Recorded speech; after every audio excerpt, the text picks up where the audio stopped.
Assalamualaikum warahmatullahi wabarakatuh.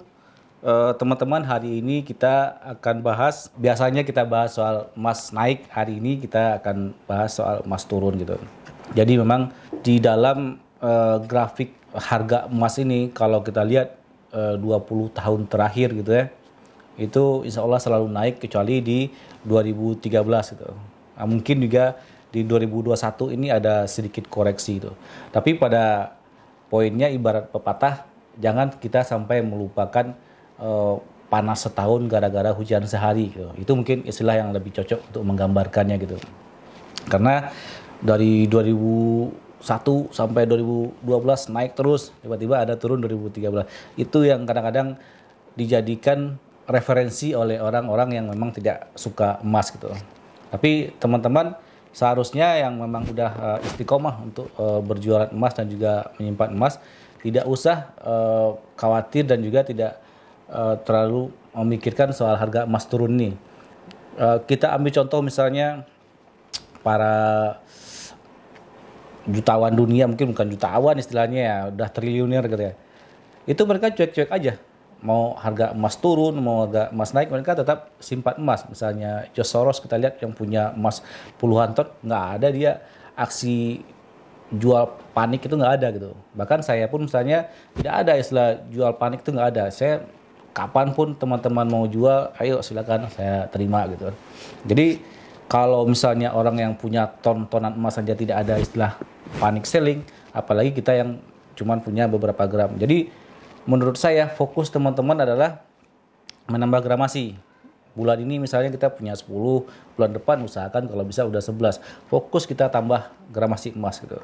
Karena apapun judulnya, apapun kondisi ekonominya, apapun keadaannya, tagline yang sering saya ulang akan tetap terpakai bahwa pemegang emas terbanyak adalah pemenang. Ini teman-teman bisa buktikan, mungkin bukan hari ini buktinya, tapi dari krisis 98 misalnya sudah teruji.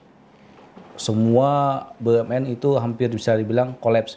Satu-satunya BUMN yang sehat Pegadaian. Karena mereka pegang emas terbanyak, makanya mereka sehat.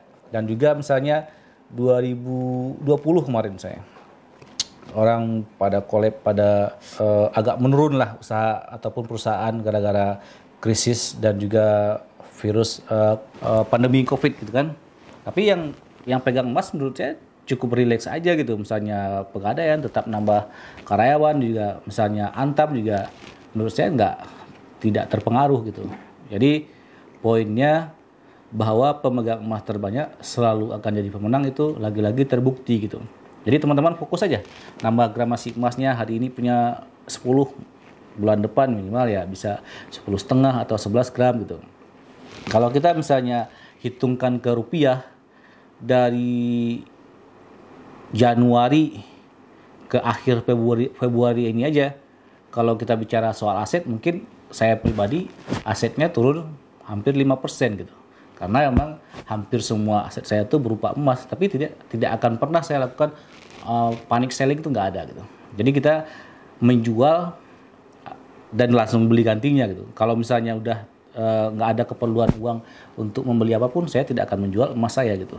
Kecuali kalau memang ada hal-hal yang misalnya mau beli rumah ataupun misalnya untuk pendidikan, ya kita terpaksa menjual stok emas kita gitu.